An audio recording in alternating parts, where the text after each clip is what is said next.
Olá, bem-vindos a mais um episódio da Arte da Guerra, como sempre com o embaixador Francisco Seixas da Costa, a quem desde já, e remetendo para o tema da Palestina, a quem desde já pergunto, o embaixador, se lhe parece que a morte de Ibrahim Raisi, o presidente do Irão, vai de algum modo alterar a relação de forças relativas à Palestina. Bom, é evidente que vai causar uma instabilidade num dos players locais, regionais, mas não me parece que tenha um efeito imediato.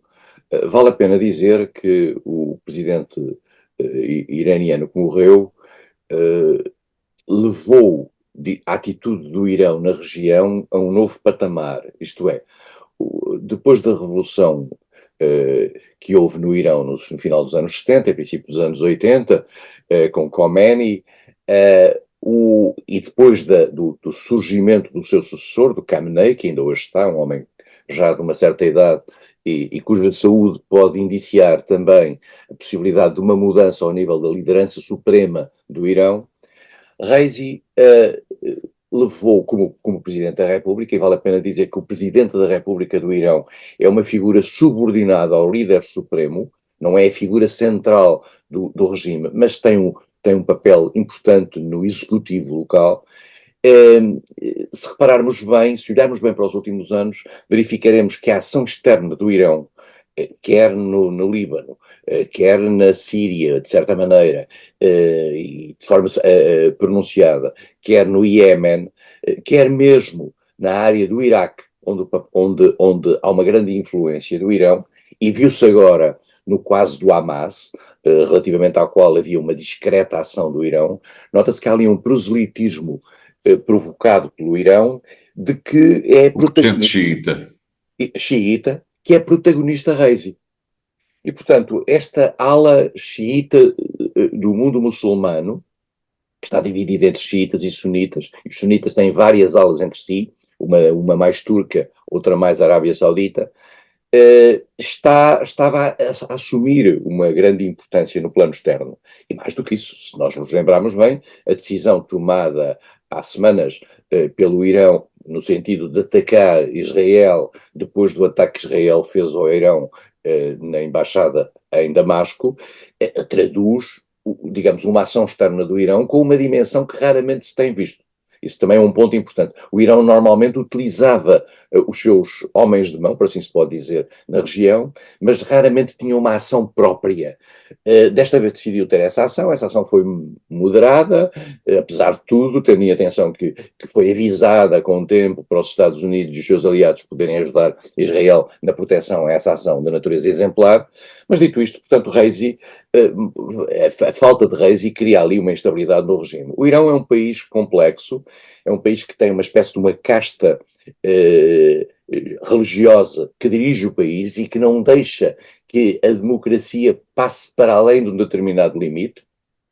É uma sociedade que vive entre uma tensão de modernização interna muito forte. Temos que ver aquilo que se passa no modo como os clérigos iranianos funcionam relativamente às mulheres e ao modo como atuam na sociedade de uma forma quase medieval. E há duas sociedades no Irão em confronto. Mas a sociedade clerical que dirige o país e que tem a Assembleia dos Especialistas e que tem os guardas revolucionários e tudo isso, tem a mão firme no país. E mais do que isso, tem ações de natureza repressiva, etc.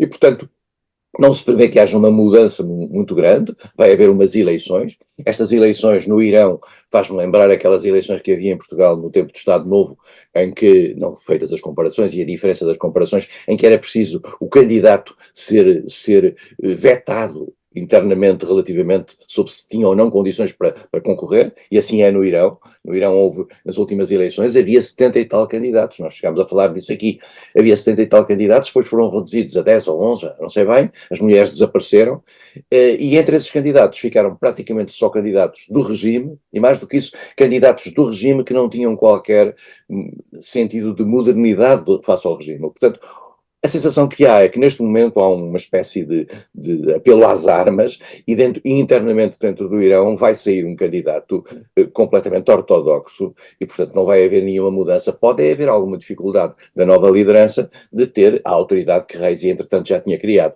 E vamos ter a prazo a sucessão do Khamenei, e a sucessão de Khamenei fala-se que seria eventualmente o filho, mas também há uma dúvida sobre se esta a sucessão hereditária funcionaria bem no imaginário local. Mas isto tem a ver com lógicas religiosas que nós não dominamos, e, portanto, agora, sob o ponto de vista da sua primeira pergunta, não me parece que isto tenha consequências diretas no equilíbrio do Médio Oriente.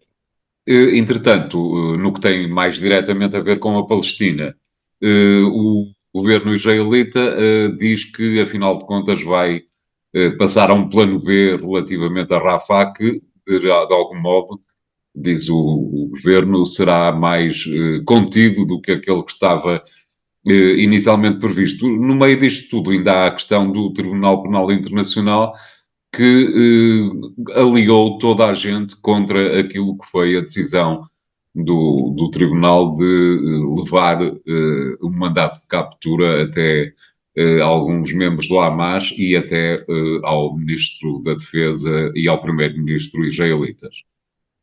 Há dois tribunais aqui relevantes para esta questão. Um é o Tribunal Internacional de Justiça, que tem, em que há queixas, nomeadamente uma queixa proposta pela África do Sul relativamente a Israel, ao Estado de Israel, no sentido de o acusar de um genocídio em Gaza. E essa é uma queixa diferente. Este é o Tribunal... E que a Jordânia, já agora, se me permite interromper, embaixador, e que a Jordânia está a pensar seguir. Bom, a Jordânia tem um comportamento, eu diria, de certo modo equívoco nesta matéria. Por um lado protege Israel. Bem, olhando para a geografia percebe-se as dificuldades da Jordânia, mas, e portanto, por outro lado, tem uma atitude que não pode ser muito diferente do resto dos países árabes. E, portanto, estamos aqui numa situação complicada. O reino da Jordânia é um reino muito limitado nas suas opções geopolíticas da região. Mas, portanto, o Tribunal Internacional de Justiça tem essa queixa, e tinha a ver essencialmente com o ataque a Rafah e a possibilidade dessa jurisdição se aplicar a Israel, e vale a pena dizer, o Tribunal Internacional de Justiça tem, digamos, jurisdição sobre Israel, é um tribunal que funciona no quadro das Nações Unidas. Outro é o Tribunal Penal Internacional. O Tribunal Penal Internacional é uma entidade criada, digamos, há 20 anos, há quase 20 anos, num âmbito internacional, mas que só depende dos países que forem delas subscritores. Israel não é subscritor do Tribunal Penal Internacional, os Estados Unidos não são, a Rússia não é, a China não é, mas o Tribunal Penal Internacional julga pessoas e só as pode julgar presencialmente. E o Tribunal Penal Internacional foi identificar pessoas que poderão ter cometido, no quadro da guerra na Palestina, atentados contra a humanidade e crimes de guerra. E são pessoas. E essas pessoas foram o primeiro-ministro israelita, o ministro da Defesa e 3 líderes do Hamas.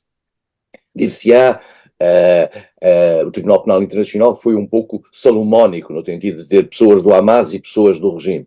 Bom, em relação às pessoas do Hamas, tratando-se de um grupo político com características terroristas, é perfeitamente normal que esse tipo de identificação possa ser feita. O caso de Israel é mais complexo, tendo em conta aquilo que é a tradicional proteção que Israel merece, nomeadamente no mundo ocidental. E, portanto, já vieram a jogo, normalmente, aquilo que são os parceiros, digamos, de Israel, no quadro internacional, em particular os Estados Unidos, mas também veio a jogo o Reino Unido, veio a jogo a Áustria, que são protetores objetivos de Israel. E vale a pena dizer que o Reino Unido e a Áustria são subscritores do Tribunal Penal Internacional. Disse-se, mas qual é a importância disto? A importância disto é muito simples. É que os subscritores, e são muitos, são 100 e tal, do Tribunal Penal Internacional, creio que 130, não tenho a certeza, são obrigados, no caso de alguma das pessoas envolvidas nesta queixa, passar por lá, a prendê-los e a entregá-los ao Tribunal Penal Internacional. Putin está nessa situação, vale a pena lembrar. Quem? Desculpe? Putin está nessa situação. Putin está nessa situação. Mas eu, aliás, quer dizer, não vejo, digamos, rasgar de vestes muito grandes quando Putin é acusado pelo Tribunal Penal Internacional, e há boas razões, aparentemente, para isso, e com Netanyahu já há uma maior complacência de vários líderes ocidentais. Faz parte das lógicas da guerra e das lógicas da tomada de posição internacional. E, portanto, nós estamos neste momento aqui numa questão que, aliás, está longe de estar decidida, tendo em atenção que o Tribunal Penal Internacional precisa de mais 2 meses para concretizar estes mandatos de captura. Estes mandatos de captura é preciso passar por um painel de juízes. E vamos ter aqui, de facto, uma discussão. Dito isto, digamos, há alguma lógica, e eu diria que o Tribunal Penal Internacional corre aqui algum risco de ser mais divisivo. De todo modo, há aqui uma espécie de dignidade do Tribunal Internacional, onde nós sabemos, isto é importante, que nas últimas semanas foram feitas várias acusações, várias pressões junto ao Tribunal Penal Internacional. E é bom que o Tribunal Penal Internacional tenha decidido, digamos, ir por este caminho. E também há um ponto importante, é que ao colocar o Hamas e Israel, digamos, no mesmo plano, não os coloca no plano ético, quer dizer, não coloca no plano, é porque um é um grupo político com naturezas terroristas, o outro é um Estado que tem demonstrado em ações que são largamente condenadas pela comunidade internacional, um exagero no seu processo de legítima defesa, que coloca quem é responsável por estas ações, e são personalidades de extrema-direita, vale a pena dizê-lo alto e bom som, dentro de Israel, que colocam este tipo de ações em nome de Israel. E, portanto, eu acho que vale a pena esta discussão. Quem não deve, não teme. Claro. Obrigado, embaixador. Vamos ficar por aqui nesta primeira parte do programa. Voltamos já de seguida com o segundo tema e até lá.